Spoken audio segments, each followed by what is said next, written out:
Hello बच्चों, my name is Rohit sir and I am founder of concept builders academy which is located in Kota Rajasthan. Important question series part के अंदर मैं आपके लिए third topic लेके आया हूं जिसका नाम है कोऑर्डिनेशन कंपाउंड, जो बहुत ही इंपॉर्टेंट इनऑर्गेनिक केमिस्ट्री का आपका चैप्टर है।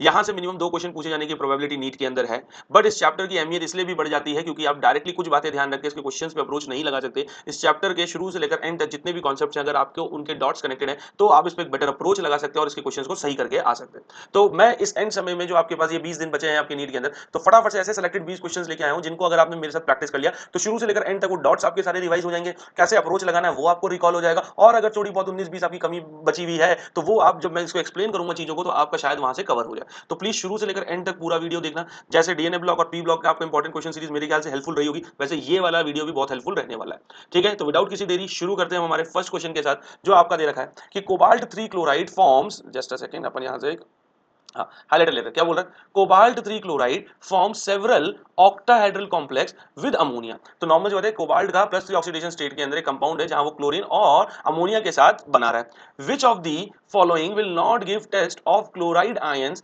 With silver nitrate. अब देखो बेटा, अगर कोई भी चीज, कोई भी आयनिक टेस्ट रिजल्ट अगर उसका नेगेटिव आ रहा है, इट मींस वहां पे सीधा सीधा उसका मतलब है कि वो आयन उस सॉल्यूशन में नहीं प्रेजेंट होगा, तभी उसका रिजल्ट नेगेटिव आ रहा है। इसका मतलब क्या है कि जो आपका कॉम्प्लेक्स है, वो जब एक्वा सॉल्यूशन में जब उसको डिसोल्यूशन करा रहे हो, इट मींस वो कोई भी क्लोराइड आयन एक्वा सॉल्यूशन में नहीं छोड़ा, इसका यही मतलब है। इट मींस लेट्स सपोज अगर मेरा कॉम्प्लेक्स ऑक्टाहाइड्रल है तो कोऑर्डिनेशन नंबर 6 होगा, तो 3 अमोनिया और 3 क्लोरीन, इस तरीके से अगर मेरा एक कॉम्प्लेक्स है तो यही एक पर्टिकुलर सिचुएशन है जहां पर आपको नो Cl माइनस आयन आपको सॉल्यूशन में देखने को मिलेंगे। बाकी आप कोई भी ऑप्शन देख लो, अगर फर्स्ट ऑप्शन में आप 6 कोऑर्डिनेशन नंबर देखोगे तो 4 अमोनिया और 2 क्लोरीन मिलेंगे। यहां से एक क्लोरीन ऐसा है जो आपका डब्बे के बाहर आएगा एज अ काउंटर आयन। यहां पे क्लियरली आपको नजर आएगा, जब आप इधर देखोगे तो आपके पास 2 chlorine as a counter ion आपको नजर आएंगे। आप थर्ड वाले के अंदर देखोगे तो ऐसे 3 क्लोरीन आपके काउंटर आयन की तरह प्रेजेंट होंगे, क्योंकि 6 के 6 अमोनिया आपके ऑक्टाहाइड्रल कॉम्प्लेक्स बना चुके होंगे। बट ऑप्शन नंबर 4 की अगर मैं बात करूं तो यहां पर ये वाला फॉर्मूला इस कॉम्प्लेक्स के साथ सूट कर रहा है, और यही चीज है जहां पे आपको कोई Cl माइनस आयन सॉल्यूशन में नहीं मिलेगा। So this is the correct answer.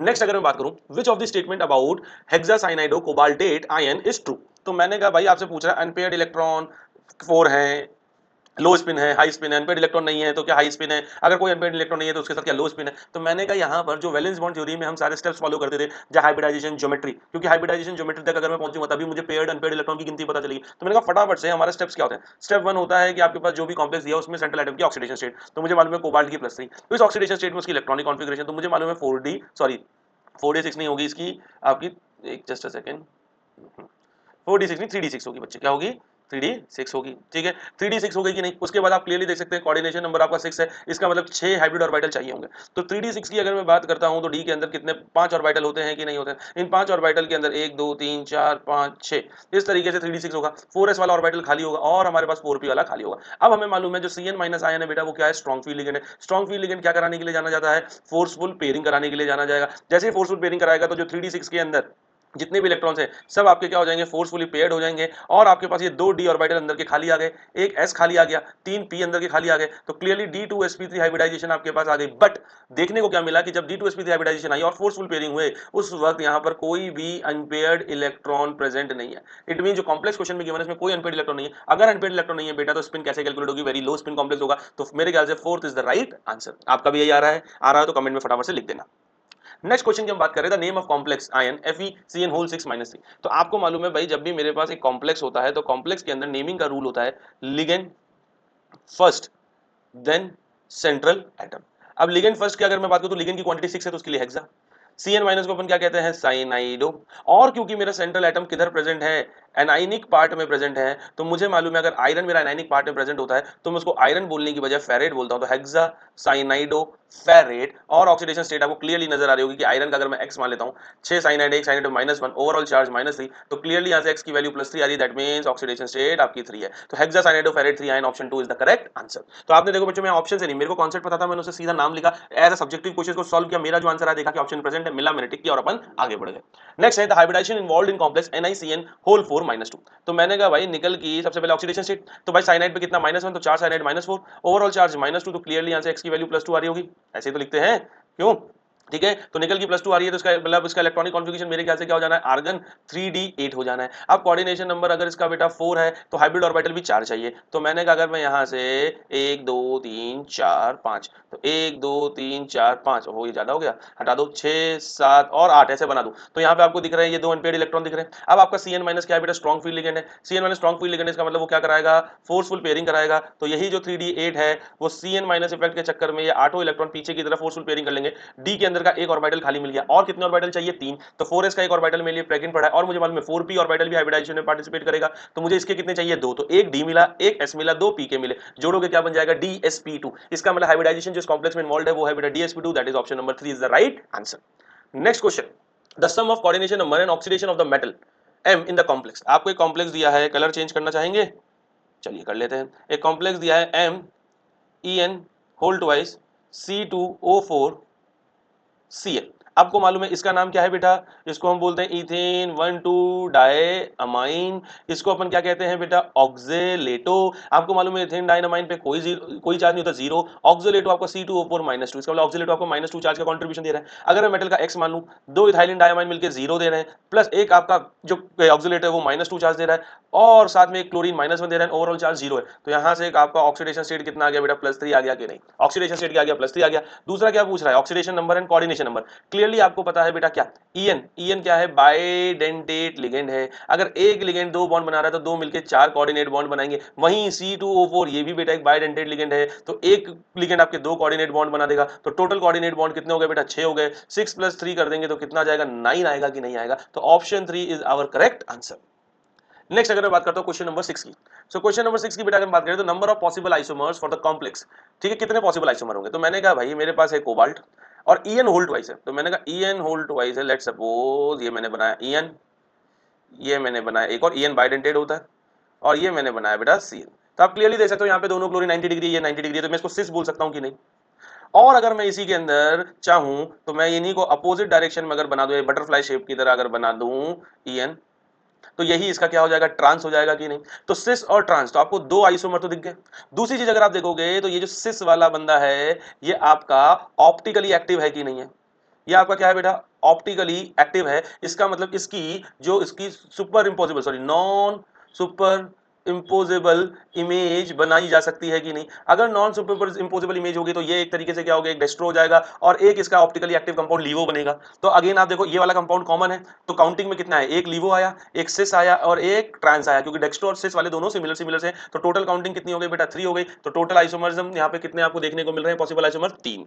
Next question की अगर मैं बात करूं, which of the following has longest CO bond. तो बेटा एक चीज समझना, मेटल और ये कार्बन मोनोऑक्साइड, तो भैया मेटल के पास जो खाली ऑर्बिटल होता है, सबसे पहले कार्बन, जो कार्बन मोनोऑक्साइड का है वो इसमें अपने इसके वेकेंट ऑर्बिटल में इलेक्ट्रॉन डोनेट करके सिग्मा कोऑर्डिनेट बॉन्ड बनाता है। उसके बाद इसी जो मेटल कार्बोनिल के अंदर जो कार्बोनिल है, इस कार्बोनिल का according to molecular orbital theory pi star anti bonding molecular orbital इसके पास होता है बच्चे, जो वेकेंट होता है। और मेटल के दूसरे डी ऑर्बिटल में इलेक्ट्रॉन पेयर होता है। तो यही मेटल जब अपना इलेक्ट्रॉन पेयर इसको क्या करता है, डोनेट कर देता है, तो इनके बीच में पाई कोऑर्डिनेट बॉन्ड बनता है। क्या बनता है, पाई कोऑर्डिनेट बॉन्ड। अब बोल क्या रहा है, which of the following has longest CO bond length. Longest CO bond length किसके अंदर देखने को मिलेगी। तो आप सिंपल सी ध्यान रखना है कि जिस पे जितना ज्यादा नेगेटिव चार्ज होगा, सिंपल सा मैं बोलूंगा, आपके पास जिसकी ऑक्सीडेशन स्टेट मोर नेगेटिव है, क्या है, मोर नेगेटिव है, उसकी बॉन्ड लेंथ उतनी ज्यादा आपको देखने को मिलेगी। आप पहले वाले में ऑक्सीडेशन स्टेट देखोगे तो एक्स की वैल्यू 0 आएगी। यहां पर अगर ऑक्सीडेशन स्टेट देखो तो एक्स आया, 4 को कोबाल्ट पे कितना होता है, सॉरी कार्बन मोनोऑक्साइड है सीओ, तो सीओ पे कितना चार्ज होगा, 0, ओवल और चार्ज -1 आ रहा है। यहां से अगर आप देखोगे तो आयरन की ऑक्सीडेशन स्टेट -2 आ रही है,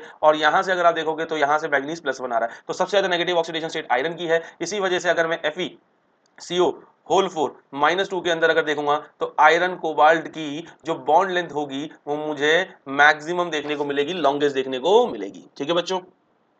नेक्स्ट क्वेश्चन कह रहा है the correct increasing order of trans effect.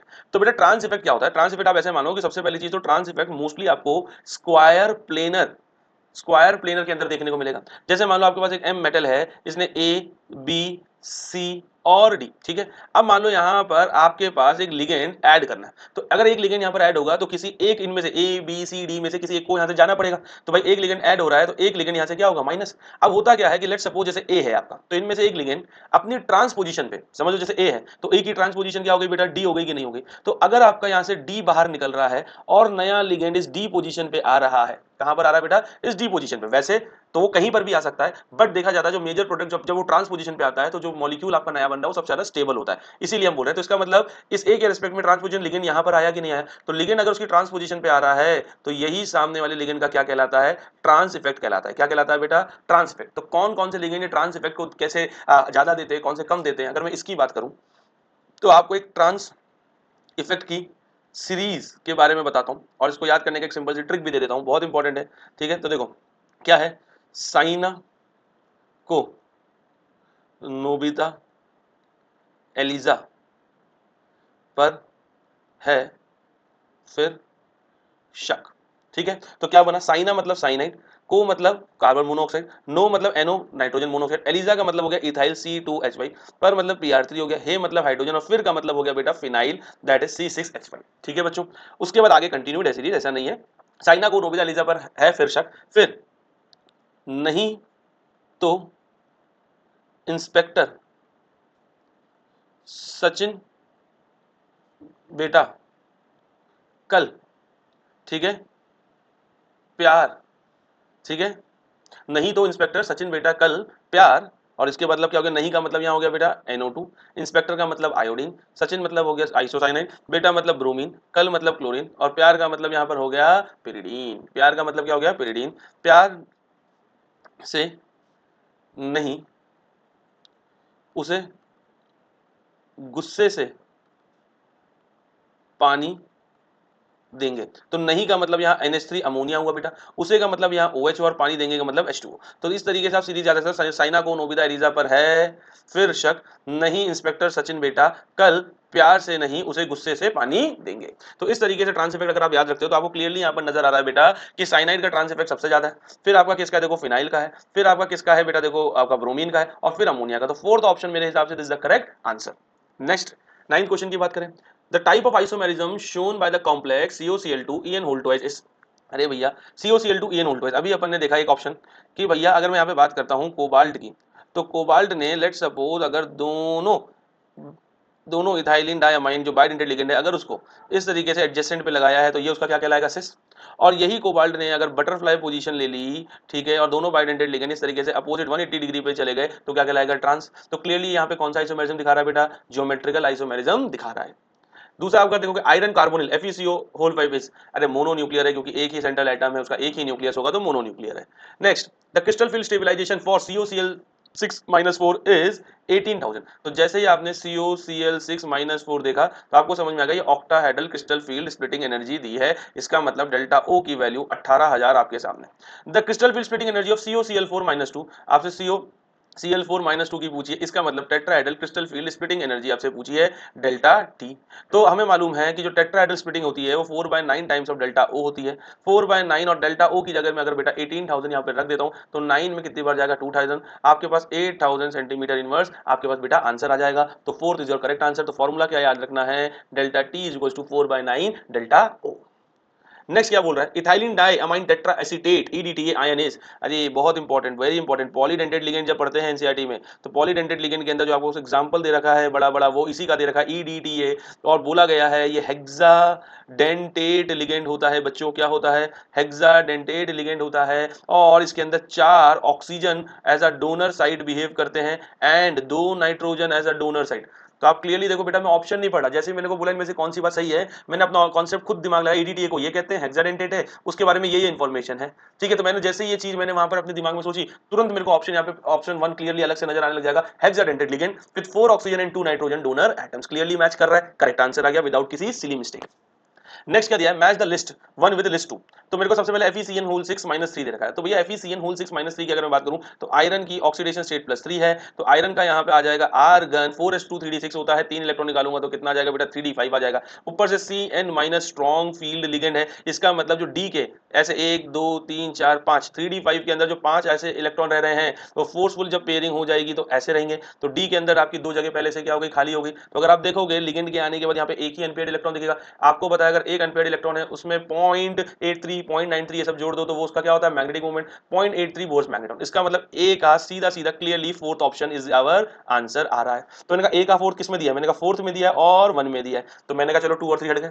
अब दूसरा देखूं FeH2 होल 6, मैं फिर देखूं Fe का यहाँ पे ऑक्सीडेशन स्टेट +3 है, इसका मतलब 3d5 और उसके पास ऐसे 3d5 में 5 अनपेयर्ड इलेक्ट्रॉन होंगे बेटा। बट वाटर क्या है? Weak field ligand. वाटर क्या है? Weak field ligand. इसका मतलब कोई फोर्सफुल पेयरिंग नहीं होगी। इसका मतलब जो भी लिगेंड अपने इलेक्ट्रॉन डोनेट कर रहा होगा वो उनके आगे वाले वेकेंट ऑर्बिटल में। तो यहाँ से clearly 5 unpaired electron, 5 unpaired electron का मतलब 5.92 बोर्स मैग्नेट्रॉन आ गया कि नहीं आ गया? इसका मतलब डी का क्या आया? 1। ए का फोर्थ आ रहा है, बी का 1 आ रहा है। कौन सा ऑप्शन? ए का फोर्थ, बी का 1। मैंने कहा यही ऑप्शन है, इसका मतलब फोर्थ आंसर आ गया। बाकियों को भी आप इस तरीके से निकाल के कर सकते हो। तो मैथ्स द फॉलोइंग की यही खूबसूरती है, एक या दो ऑप्शन मैच में तो कई बार सीधा सीधा पूरा आंसर आ जाता है, हमें सारी मेहनत नहीं करनी होती है। 14th अगर मैं बात करूं, the IUPAC name of the complex AgH2O whole twice AgCN whole twice. तो मैंने कहा देखो जब भी आपके पास कोई कॉम्प्लेक्स है तो आगे वाला हिस्सा बेटा हमेशा कैटायन होता है और पीछे वाला हिस्सा हमेशा एनायन होता है। और नेमिंग का रूल है कि भैया cation first followed by anion, कि कैटायन सबसे पहले और पीछे पीछे उसके कौन आना चाहिए? एनायन आना चाहिए। यही होना चाहिए बच्चों। तो मैंने कहा कैटायन के अंदर देखूं तो कैटायन मेरा कॉम्प्लेक्स, और कॉम्प्लेक्स में क्या बोलूंगा? डाई, वाटर की क्वांटिटी 2 और वाटर के लिए एक्वा, और सिल्वर को मैं सिर्फ सिल्वर बोल दूं कि नहीं बोल दूं? तो डाई एक्वा सिल्वर। तो आपकी जो भी ऑप्शन इससे शुरू हो रहे हैं तो मैंने कहा मेरा first option di aqua silver, second और third option di aqua silver, यही है, बाकी नहीं है। ठीक है। उसके बाद अगर आप देखो यहाँ पे ऑक्सीडेशन स्टेट, तो मैंने कहा ऑक्सीडेशन स्टेट देखूं तो x वाटर कितना दे रहा है? 0, अगेन दूसरा सिल्वर x और एक साइनाइड आयन -1 तो 2 दे रहा है, -2 ओवरऑल चार्ज 0, तो x की वैल्यू आ गई +1। इसका मतलब सिल्वर की ऑक्सीडेशन स्टेट की आ गई 1। तो मैंने कहा भैया थर्ड ऑप्शन में ही ऑक्सीडेशन स्टेट 1 दे रखी है, पहले में तो सेकंड दे रखी है। तो मैंने कहा ये भी हट गया, ये तो हट ही गया, ये तो हट ही गया, तो third is my right answer. तो डाई एक्वा सिल्वर 1 आ गया। और हमें मालूम है अगेन मेरा एनायन भी कॉम्प्लेक्स है, तो उसके लिए क्या बोलूंगा? डाई साइनाइडो बोलूंगा। और सिल्वर जब भी एनायन की तरह बिहेव करता है तो अर्जेंटेट कहलाता है, तो फिर से 1 आएगा। तो di aqua silver 1, di cyanido argentate 1 answer आ गया कि नहीं आ गया? Next, assertion: the metal carbonyl bond in metal carbonyl possesses both sigma and pi character। तो मैंने कहा यस, अगर मेटल और कार्बन होता है तो सबसे पहले कार्बन अपना इलेक्ट्रॉन पेयर इसको देके सिग्मा बनाता है, फिर ये बैक बॉन्डिंग करके क्या बनाता है? पाई। तो दोनों करेक्टर है। तो the ligand to metal bond is pi bond. जो लिगेंड, ये क्या है? Carbon ligand. क्या लिगेंड मेटल के साथ पाई बॉन्ड बना रहा है? नहीं भाई, सिग्मा बना रहा है। इसका मतलब रीजन गलत हो गया कि नहीं? तो assertion is correct and reason is not correct is the right answer. उसके बाद क्या है? Homoleptic complex from the following. तो क्या देखूं? Di amine chlorido nitrito. भाई तीन तीन लिगेंड यहाँ नाम में आ रहे हैं, तो ये कैसे हो सकता है? पेंटा अमाइन कार्बोनेटो कोबाल्ट। सेंट्रल एटम से पहले यहाँ पे पेंटा अमाइन और कार्बोनेटो दो तरीके के लिगेंड के नाम आ रहे हैं, ये भी होमोलिप्टिक नहीं हो सकता। थर्ड ऑप्शन की बात करूं, try amine try aqua chromium. मैंने कहा यहाँ पे भी सेंट्रल एटम से पहले दो लोगों की नाम आ रहे हैं, तो ये दोनों कौन होंगे? लिगेंड। होमोलिप्टिक होने के लिए सिर्फ एक ही लिगेंड मांगता है। लास्ट ऑप्शन पोटेशियम, ये तो काउंटर आयन हो गया। ट्राई ऑक्सोलेटो एल्यूमिनेट, तो यहाँ पहले एल्यूमिनेट मेरा सेंट्रल एटम है, इससे जस्ट पहले ऑक्सोलेटो, एक ही लिगेंड का मेरे पास नाम आ रहा है, एक ही टाइप का लिगेंड, क्वांटिटी कितनी हो सकती है? एक ही टाइप का लिगेंड नाम आ रहा है, तो यही मेरा होमोलिप्टिक स्पीशीज हुआ। तो option fourth is the right answer. Next, which complex compound is most stable. तो देखो जब भी आपके पास कॉम्प्लेक्स से स्टेबिलिटी का सवाल आए तो आपको ये देखना है कहीं आपके पास जो कॉम्प्लेक्स गिवन है वो कहीं रिंग टाइप स्ट्रक्चर तो नहीं बना रहे। रिंग टाइप स्ट्रक्चर का मतलब कहीं वो किलेट कॉम्प्लेक्स तो नहीं है, और कहीं बाकी जो कॉम्प्लेक्स हैं वो नॉन किलेट कॉम्प्लेक्स हो। तो अगर आपके पास चार ऑप्शन में से तीन नॉन किलेट कॉम्प्लेक्स हुए और एक आपके पास किलेट कॉम्प्लेक्स है, तो chelate complex is the direct winner. तो मैंने कहा देखो NH3 और NO3 मेरे पास यहाँ पर अगर मैं देखूंगा ये सारे के सारे मोनोडेंटेट लिगेंड ही हैं। अगर COCl2 और EN इसमें बात करता हूं तो EN यहाँ पर डाइडेंटेड लिगेंड है, तो यहाँ पे मुझे रिंग देखने को मिल सकती है, यहाँ पे रिंग पॉसिबल है। अगेन मैं यहाँ पे थर्ड वाले में बात करूं NH3 मोनोडेंटेड है, मोनोडेंटेड है मतलब कोई रिंग यहाँ पर नहीं होगी। एंड फोर्थ ऑप्शन में भी इसलिए कोई रिंग नहीं होगी, तो रिंग कहाँ बन रही है? सिर्फ 2 के अंदर। इसका मतलब सेकंड वाला कंपाउंड आपका सबसे स्टेबल होगा। 18th question, the number of bridging carbonyl groups in cobalt 2 carbon monoxide 8, ठीक है, या मैं बोल सकता हूं क्या ऑक्टा कार्बोनिल ऐसे, ठीक है, और डेका कार्बोनिल मैंगनीज। तो इसके अंदर अगर मैं बात करूं तो आप ध्यान रखना, कोबाल्ट लिखिए दो स्ट्रक्चर, और दोनों कोबाल्ट से आप 3 कार्बन मोनोऑक्साइड जोड़ दीजिए।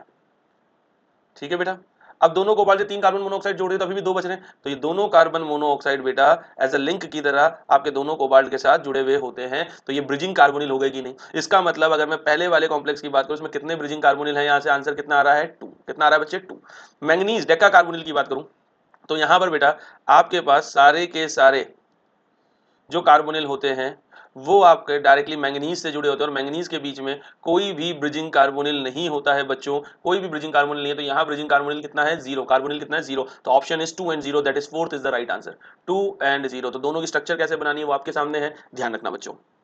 19, the geometry and magnetic behaviour of the complex NiCO whole 4। Again मैंने देखा यहाँ पर आपके पास देखो 4 कोऑर्डिनेशन नंबर 4 है, इसका मतलब मेरी ज्योमेट्री या तो स्क्वायर प्लेनर होगी या फिर टेट्राहेड्रल होगी। उसके बाद मैंने कहा निकल की अगर मैं बात करूं, कार निकल की अगर ऑक्सीडेशन स्टेट यहाँ पर देखोगे तो ऑक्सीडेशन स्टेट यहाँ पे 0 आ रही है, इट मींस निकल का इलेक्ट्रॉनिक कॉन्फिगरेशन है आर्गन 4s2 3d8। तो मैंने कहा 3d8 कैसे बनेगा? 1 2 3 4 5 6 7 और 8 ऐसे बनेगा और 4s2 ऐसा दिखेगा। अब क्योंकि carbon monoxide strong field ligand है, फोर्सफुल पेयरिंग होगी तो ये इसके साथ पेयर हो जाएगा और ये पूरा 4s वाला ऑर्बिटल पीछे की तरफ शिफ्ट हो जाएगा कि नहीं? तो जैसे ही होगा तो 2 2 4 2 6 2 8 और 4s वाला भी डी के अंदर क्या हो गया? फोर्सफुल पेयरिंग की वजह से पीछे खिसक गया। तो अब आपके पास 4s ऑर्बिटल खाली हुआ कि नहीं? मुझे टोटल ऑर्बिटल कितने चाहिए? 3 और, तो 4s के बाद में 3 ऑर्बिटल कहां से लूंगा? s से लूंगा। तो पॉसिबल हाइब्रिडाइजेशन यहां से क्या देखने को मिलेगी? sp3। और sp3 हाइब्रिडाइजेशन पे क्या होता है बेटा?